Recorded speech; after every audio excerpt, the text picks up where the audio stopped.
Hey Cancer, this is going to be your February 2024 horoscope. So let's get started. Now the new moon on February 9th will fall in your 8th house of joint resources, taxes, credit cards, and loans. Now the next 2 weeks could bring a time of opportunity where you may gain through maybe a tax refund, credit card, loan, inheritance, settlement, gifts, rewards. Now, the only thing that I will mention is that Uranus is going to be squaring off with this new moon. So there could be the possibility maybe of a financial obligation. So maybe this is where you gain in one way, but you may have to make a payment in a different way. Now, for instance, maybe you gain through tax or through a credit or a loan. For instance, if you're maybe taking out a car loan, a home loan. So you gain in one way, but now, depending how you want to look at it, you gained a new debt. But this could actually be in a very positive way because you bought a car, you bought a house, a new computer. Maybe you invested into a new cell phone, and the cell phone is costing you $1,000. But it's a very good cell phone. It's just quite a little bit of an investment that you have to make, which is perfectly fine. So what I like about it is that it could bring about some great opportunities for you, maybe more money. Now, this could also be a time where you gain through bonuses, commissions, sales, and maybe you gain in that way. Now, the full moon on February 24th will fall in your 3rd house of short trips, communication, siblings, and neighbors. Now, remember when I was talking about the vehicle? Well, the next 2 weeks could bring a time where you maybe have to repair or replace a vehicle, computer, cell phone, telephone, any kind of communications, a computer, laptop, desktop. So maybe this is a time where you're making an investment, but I know it's a very positive long-term investment. The reason why I also say that is because Venus and Jupiter square off with each other, which could bring about a bit of an indulgence, but it can be a very, like I said, maybe you're thinking more about the long term. Jupiter does connect very well with the moon, the full moon. So that's why I feel it's not really an entirely bad full moon. Yes, there is some kind of indulgence in the whole process, but it just feels like you're well aware that this is more for the positive. This is something that's going to be very beneficial for you. And like I said, that will pay off for you in the long term. So just kind of keep an eye for that. And again, it might be something you're well aware of. It's just, certain things cost a little money. Now, if you're wondering about Valentine's Day, so what I like about Valentine's Day is that the moon falls in your 11th house of friendships, groups, and organizations. Now, maybe you enjoy spending time with someone that just maybe feels more like a friend. Maybe they are a friend. Maybe it's a very social time for you. So maybe you and a group of friends decide to go out and enjoy the day. It is in the middle of the week. So maybe just you and other people just decide to kind of hang out, enjoy the day. Maybe enjoy just talking more to your friends. Not necessarily that you went out and did anything.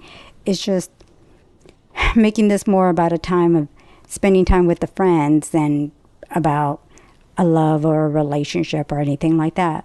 I mean, if you are with someone, whether because you're in a relationship or maybe if you are in a committed relationship, a marriage, maybe this is just more of an enjoyable time with each other. Maybe you enjoy a movie, a comedy, maybe just have a good, fun time with each other. So, and also at the same time, it doesn't have to necessarily be the pressure of something needs to happen, something big needs to happen. It could just be spending time at home, watching a movie, having some snacks, calling it a night, and enjoying that, and that is perfect. That's just a perfect time, and everything's great. So, but it's just a very social day. Now, so Pluto has been entering your 8th house. I do want to put a little bit of a warning with Pluto in the 8th house.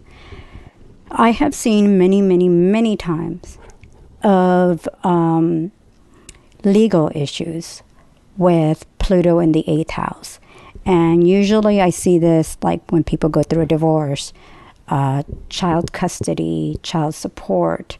If there is a legal issue, whatever that legal issue may be, Pluto just started entering your 8th house. It will be there for the next 15, 16 years. You may never go through anything like that, but you might. And this is just, it's a possibility. Doesn't mean it will happen. I've seen many cases of that.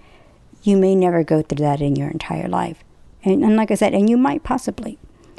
Now, what I do like is that Mars and Jupiter does enter your 8th house. Mars enters your 8th house on February 13th. Venus enters your 8th house on February 16th. So you have Mars, Venus, and Pluto all in your 8th house. This is great on a financial level. It's great on a social, romantic level. This could bring a great committed relationship partnership. It could be a business kind of partnership. It could be a romantic, committed partnership. So this is a very significant time. Days that I want you to keep an eye that could represent that too is February 5th, February 14th, and February 17th. Okay, so keep an eye on those days. So the sun will be entering your 9th house of long distance trips, foreign people and places on February 18th. So the next 4 weeks, maybe you plan a trip, take a trip, maybe you study and learn a new topic of interest, maybe you enter college or university. This could also be a very significant time to just broaden your horizons, learn something new. This could also bring about a time where you have to deal with some issues relating with courts or any kind of legal issues, possibly.